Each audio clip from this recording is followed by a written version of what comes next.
What's up? Welcome. You are marked priceless.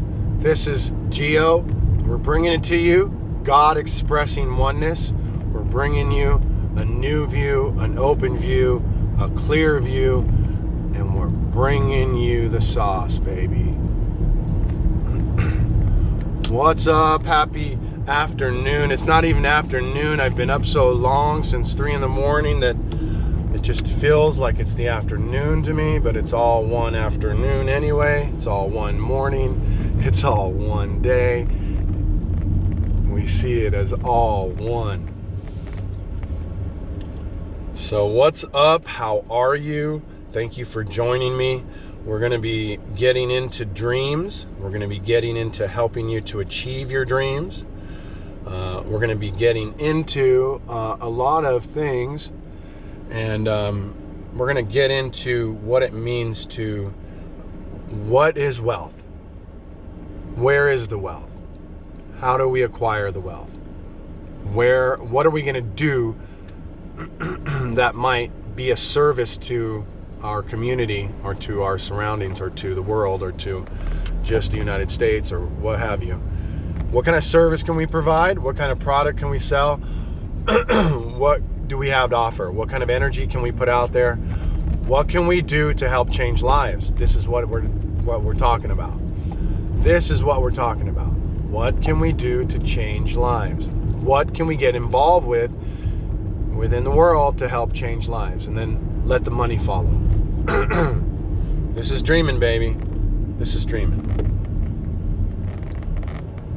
So we want to give you a little bit of information here. We want to help you to remember that we're here to help you and walk you through this whole process of from rags to riches. We're taking you from rags to riches, or we're taking you from riches and understanding of self-sustainment, taking you to a position of where you're still dependent on an outside source for your money and riches, to where now you understand and see that it's actually all you, and that you are the source, and that you are the one providing it, and that you are the one writing your own check. Always. It's always you writing the check. God writes my checks. I write my checks. Nobody writes my checks for me. I write my own checks. I decide what I get paid, and most of everything that we get paid in life is usually instant, and so there's just an instant inner glorification that happens when we understand that the reward is, and the manifestation of the reward is within the doing of the act of being and serving within action. This is the reward. The reward is the service. The reward is the making a difference. The real gold is the reaction that occurs from the cause, the reaction that occurs from what we do to change the life. The life that's changed is the gold. This is the real gold. This is the pure gold. This is the only tangible real gold that there is. And again, when I say tangible, I mean tangible. So you're thinking tangible like it has to be a rock solid. No. I mean making a difference, being effective, having an effect upon the energy that is ever present, having a positive effect upon the energy, the consciousness that is, and raising that consciousness to be effective, so that it raises other consciousness, so that it raises the consciousness around you within others.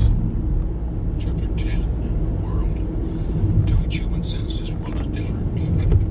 Chapter 12, Love. Love is...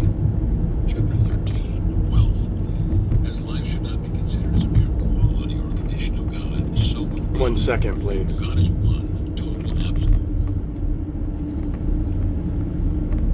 Thank you. 1 second, please. Sometimes I sound like I'm,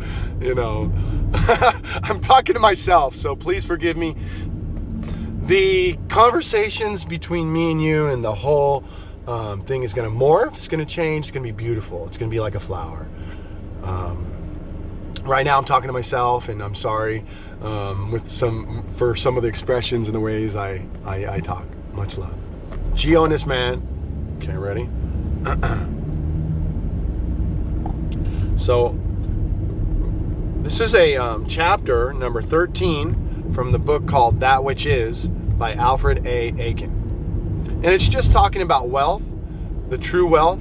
Try to listen to it because it's packed with very powerful information. Some of it has to be really listened to closely or over and over, or you might, it might be a little hard to get some of it, but most of it you'll be able to understand, okay? All right, here we go. Wealth. As life should not be considered as a mere quality or condition of God, so with wealth. God is one, total, absolute, all. It is not divisible nor made up of attributes, segments, portions, divisions, particles, ingredients, constituents, compounds, or elements. God is wealth. Life is wealth. Life is God. All is one. One is all. Completeness, entirety alone, is the measurement of the one individual self. Theological teaching leads one to assume that God possesses many attributes which it expresses toward its children. It teaches that God is love, and that God loves each and every human alike, that God is no respecter of person, that God is mercy and manifests mercy toward its offspring. Yet who as a human has not felt that these attributes of God are often withheld, that are all not blessed equally by this divine beneficent attention, that while life may be present, health, wealth, or action can be missing. God cannot be broken up into health, wealth, action, life. God is one God, one life, action, wealth, health. All is one whole being. Life cannot be present in wealth or action. The same self, one being, be absent. As this is seen, one will no longer assume that even though he is alive, he can suffer from the absence of supply, action, intelligence. Rather, he will be aware that all is one, and it is this one, all here, who is individually present, identifying the alone I self as this I that I am. It is only the misguided human sense that would attempt to break one into many parts, that would parcel the infinite one into a series of attributes, a collection of qualities, that would decide where some of these qualities could function and where they would be absent or at least operative in a lesser degree. To know God as God is, stop trying to reason your way up from the human to the divine. It cannot be done. It is not that truth transcends human belief or reason, but that in truth there is no such to transcend. Where God is, and there is nowhere God is not, there is no human to reason, to transcend, there is only truth being. This is the truth, and this truth is the only. Aught else is duality, nonsense, the so-called way of the thief and the robber. Do not pray for more God, more wealth. The one whole is already present, and this one is as much wealth, health, intelligence, as it is the self that is action, perfection, power, all. If you are alive, exist, God is the life, consciousness, awareness, identity, the I of you entirely, your total being, intelligence, amness. Your identity, your being is not present in degrees or merely partly operative, but in its entirety. Life cannot be present, identified as acting here and now without health, wealth, intelligence, being, for these are one inseparable whole. Life is all I am, or I do not exist. Wealth is infinite affluence. Affluence of what? Of God, the immeasurable, inestimable, undimensional presence, omni-actively functioning and being. As with life, affluence, the abundance of God's presence cannot be measured in degrees. Infinity cannot be estimated by comparison with lack, poverty, human ignorance, physical dimension, or limitations. Who or how can one measure or estimate God? Wealth cannot be calculated any more than truth can be conditioned. Wealth is beyond finite comprehension, calculation, conception, quantity, or estimate. Infinite consciousness, aware of its totality, its incalculable, boundless entirety, its absolute all-inclusiveness is wealth. It is not a mere finite or measurable possession of physical or material things. Wealth is not a sense of mortal power or authority over others because of a satisfied human ownership of property, business, and money. The accumulation of articles or personal holdings has no relationship to wealth, but is like a bank account one has in a dream which buys him nothing when he awakens. Consciousness is substance. It forms or patterns whatsoever it thinks. It works for and exclusively with itself. There is no material, no human, no other substance. Nothing can check, retard, interfere, halt, frustrate, defy, delay, or deny God what it wills, what consciousness forms as an infinite pattern. Mind knows neither timid conservatism nor finite selfishness. Substance, wealth, being intelligence, omnipresent, there is never an increase or decrease possible. Its status quo is permanent. Mind cannot know itself and be poor or limited, cannot be without every good thing. Money is not the whole of wealth any more than a finger is the whole body or the letter A is the whole alphabet. Money is but one of many forms in mind, consciousness, awareness. Human possession, property, or accumulated holdings are no more a sign of wealth than a great quantity of scholastic education is a sign of intelligence. As mere learning sometimes leads to madness, to bias, to bigotry, so sickness, anxiety, smug self-righteousness, an assumed superiority and authority frequently accompanies a sense of personal rich, accumulated holding. Having an abundance of money and all things one desires is not to be considered a stigma. With mind, an abundance of all things indicating limitless freedom and liberty is inevitable. However, substance, affluence, is not the result of human personality, identity, not the result of cause and effect, of inheritance via family tree, or shrewd marketing, clever foresight, physical struggle and effort. Affluence is the normal, the only state of infinite intelligence. Ideas being things, forms and consciousness conceived by mind in itself, its own totality. There is no possible shortage of any good thing, anywhere, anytime. God's conscious, infinite, individual completeness cannot be poor, manifest a dearth of self, nor be opposed, deposed, or frustrated by a personal, dimensional human identity, mind, emotion, state, or belief. Infinite mind is ever aware of utter, absolute, inseparable totality. Infinite consciousness, being indivisible entirety, singleness, is not composed of elements, parts, or aspects that can get out of adjustment, alignment, or articulation. Truth is not assembled, made up of some of this or that which can get out of order and can be prayed right again. Mind's oneness is God's sole measure of itself, the undimensional, incalculable extent of omnipresent wealth. You are this infinite individual intelligence, substance, supply, wealth that is ever available as yourself. The human sense of existence is predicated on a lack of good or God. It assumes some good is present, but never quite enough. Hence there must be a struggle, competition, one's victory, another disappointment. It claims a spark of life to be present, but only a spark, and that's subject to disease, ailment, age, poverty, paralysis, and liable to be snuffed out at any moment like a flickering candle in a gale. Life in God, omnipotent, against such there is no power. This power is myself, my identity, my wealth, my place, dwelling, substance, activity. This excludes all struggle, competition, lack, ignorance, fear, superstition, theological assumption, and human or personal history. This conscious awareness of myself reveals the impossibility that I was ever a prodigal, wasting my substance, life, identity, and riotous living. This absolute truth wipes away all tears from my eyes. It leaves no death, neither sorrow, nor crying, pain, nor duality of any sort. For the former things, the assumption of man's history of evil, ignorance, are passed away, because never in reality truth. Behold, conscious intelligence makes all things new. Is a shortage of infinity possible? Is the abundance of life limited? Is the supply of love subject to market fluctuations? Is soul capable of exhaustion? Is mind measured in quantity? What sort of container would you use to weigh wisdom? Would it be liquid or dry measure? Does God come by the foot or yard? How much truth is on hand? Will the backlog of intelligence be sufficient to meet the demand of today, tomorrow, next week? Just how large is the stockpile of substance? What is the net value of all? Is there enough reality to cover today's essentials? Do these questions concerning God seem absurd? If so, look about you for about an hour.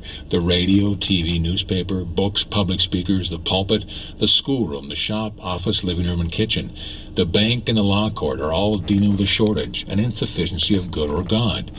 There's not good enough on hand to pay the bills, not health enough to meet the demands, not intelligence enough to govern our bodies, home, state, country, or planet in peace and security, not life enough so the undertaker can take a rest.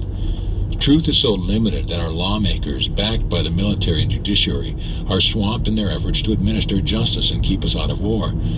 Wealth is so ignored that our slums are overcrowded, desires unsatisfied, hopes withdrawn, discouragement and fear ride blind through the streets.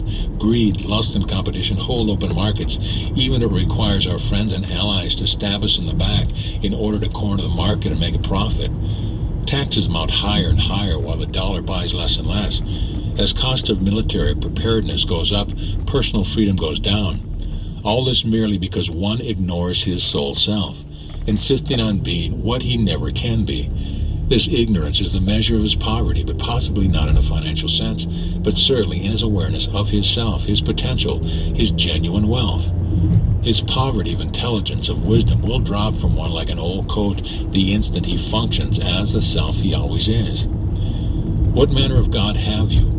Is your God deficient in its presence, its allness, its action, its being, its identity, aware as the individual I that I am? Is your God real, honest, acting, alive, functioning, being, or is it a popular theological myth?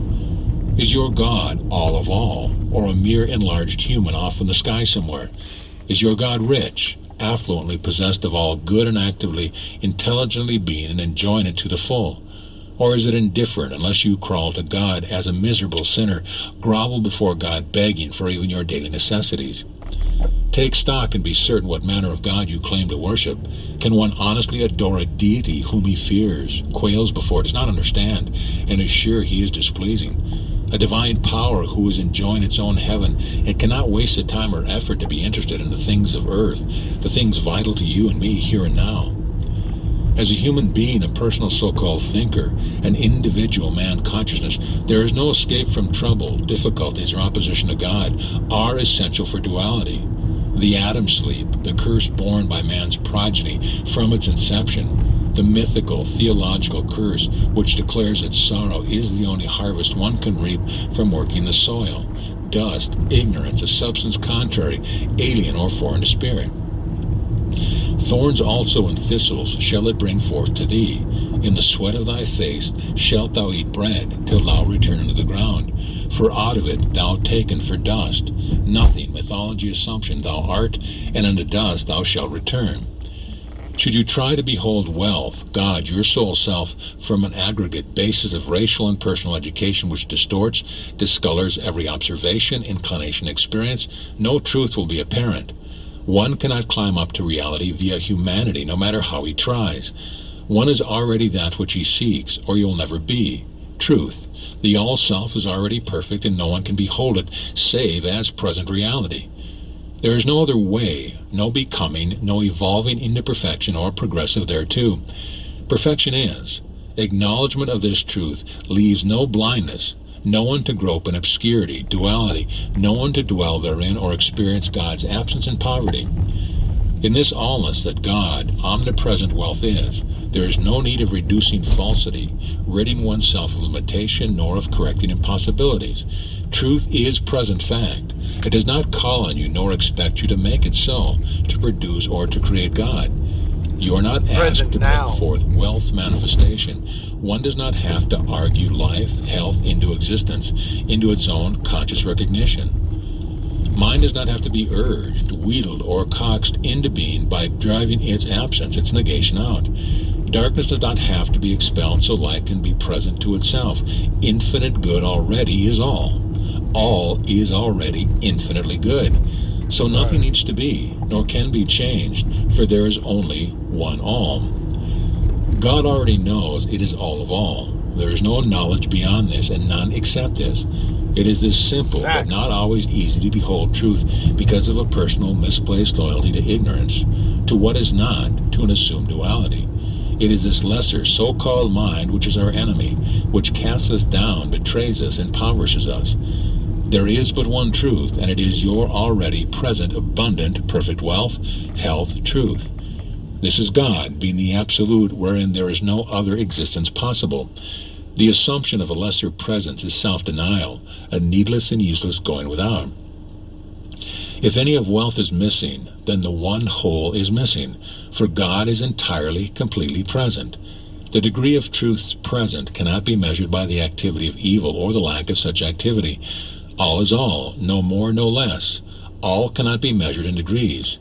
In truth, there is no battle royale going on between Satan and God. This theological fairy tale is but ignorant rationalization, a convenient line upon which all short-sightedness is hung. All shortcomings are blamed, an excuse for appetites and indulgence that deny God, dishonor love, repudiate wealth, betray self, falsify against life, and generally wallow among the husks which even the swine find unpalatable. As God is not absent, can its absence militate against itself? How absurd is absurdity! No, dear reader, God is not watching over us shining a material world that is supposedly floating about within infinity, needing its constant care and intervention. God is its own wealth, its own health, its own life, awareness.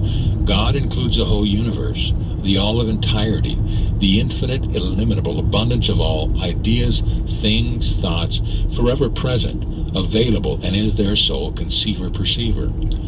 Spirit's supply of itself is totality itself.